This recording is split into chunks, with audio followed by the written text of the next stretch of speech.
रोज त्याच भाज्या खायचा कंटाळा आला आहे आणि काहीतरी चमचमीत खावंसं वाटतं आहे, तर चला बनवूया दुधी कोफ्ता करी.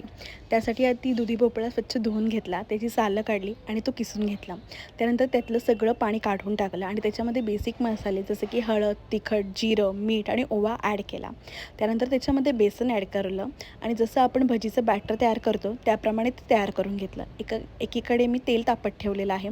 तेल तापल्यानंतर आपण जे बॅटर तयार केलेलं आहे त्याचे गोळे मी त्याच्यामध्ये सोडले आणि मस्त असे खरपूस होऊपर्यंत त्याला तळून घेतलेलं आहे. ॲट द सेम टाईम मी इकडे फोडणीची तयारी करत होते. त्यासाठी तेल गरम करायला ठेवलेलं आहे.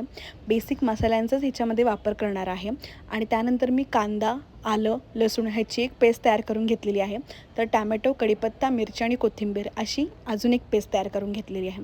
तेल तापल्यानंतर त्याच्यामध्ये जिरं आणि मोहरी ॲड केलं, कांद्याची पेस्ट ॲड केली आणि त्यातलं पाणी निघूपर्यंत मस्त असं परतून घेतलं. त्यानंतर त्याच्यामध्ये टॅमॅटोची पेस्ट ॲड केली आणि त्यातलं कच्चेपणा निघून जाऊपर्यंत त्याला मस्त असं परतून घेतलेलं आहे. त्याच्यानंतर त्याच्यामध्ये आपण जे बेसिक मसाले पाहिले होते ते सगळे ॲड केले आणि त्याला तेल सुटूपर्यंत छानसं असं परतून घेतलेलं आहे.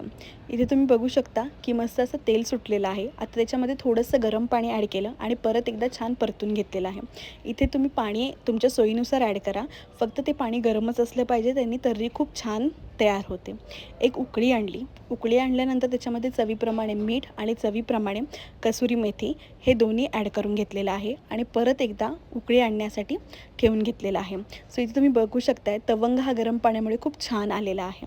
आता ह्याच्यामध्ये मी आपण जे कोफ्ते तयार केले होते ते एक एक करून सोडलेले आहेत आणि मस्त अशी कोथिंबीरही वरून टाकलेली आहे. आता आपली भाजी पूर्णपणे रेडी झालेली आहे. तुम्हाला ही भाजी कशी वाटली ही मला नक्की कमेंटमध्ये सांगा.